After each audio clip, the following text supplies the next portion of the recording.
آج ہم ڈاؤفن جیل کے بارے میں تفصیلاً گفتگو کریں گے۔ سب سے پہلے اس کا جنیرک فارمولہ دیکھ لیتے ہیں۔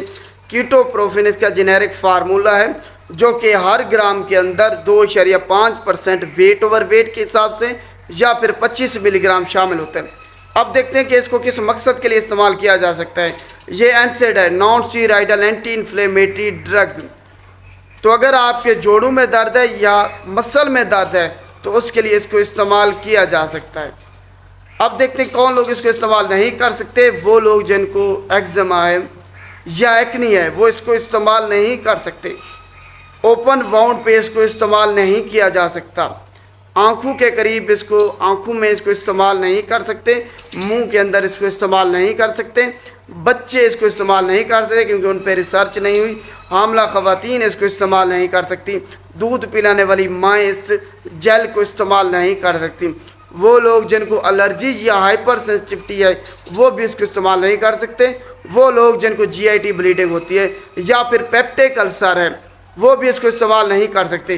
وہ لوگ جن کو دمہ ہے وہ بھی اس جیل کو استعمال نہیں کر سکتے۔ اب ہم دیکھتے ہیں کہ اس کو استعمال کیسے کرنا ہے، لگانے کا طریقہ کیا ہے۔ اس کو آپ دن میں 2 سے 3 مرتبہ استعمال کر سکتے ہیں متاثرہ جگہ پہ، اور زیادہ سے زیادہ 10 دن تک استعمال کرنے ہیں۔ اس سے زیادہ آپ نے ہرگز اس کو استعمال نہیں کرنا۔ اور جب آپ نے اس کو لگانا ہے متاثرہ جگہ پہ تو اچھے طریقے سے رب کرنا ہے تاکہ یہ آپ کے جو جسم کے اندر ہے اچھے طریقے سے وہاں پہ جذب ہو جائے۔ اس کے علاوہ لگانے کے بعد آپ نے ہاتھوں کو اچھے طریقے سے دھو لینا ہے۔ آنکھوں کے قریب آنکھوں میں اس کو نہیں لگانا، یا پھر کہیں بھی آپ کو انفیکشن ہے، اوپن واؤنڈ ہے، وہاں بھی آپ نے اس کو استعمال نہیں کرنا۔ جوڑوں کے اندر درد ہے، جوڑوں میں درد ہے یا پھر کہیں مسل میں درد ہے، اس کے لیے اس کو استعمال کر سکتے ہیں۔ اب ہم آخر میں اس کی ایڈورس ڈرگ ریئیکشن مدرسیت اثرات کے بارے میں بات کرتے ہیں۔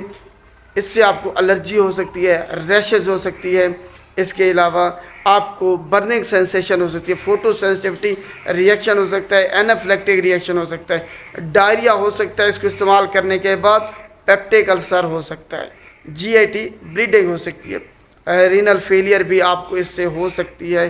تو یہ اس کے ایڈورس ڈرگ ریئیکشن مدرسیت اثرات ہیں۔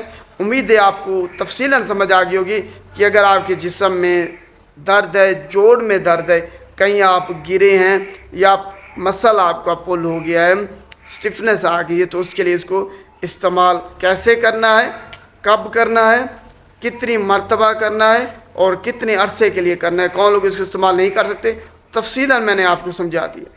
شکریہ۔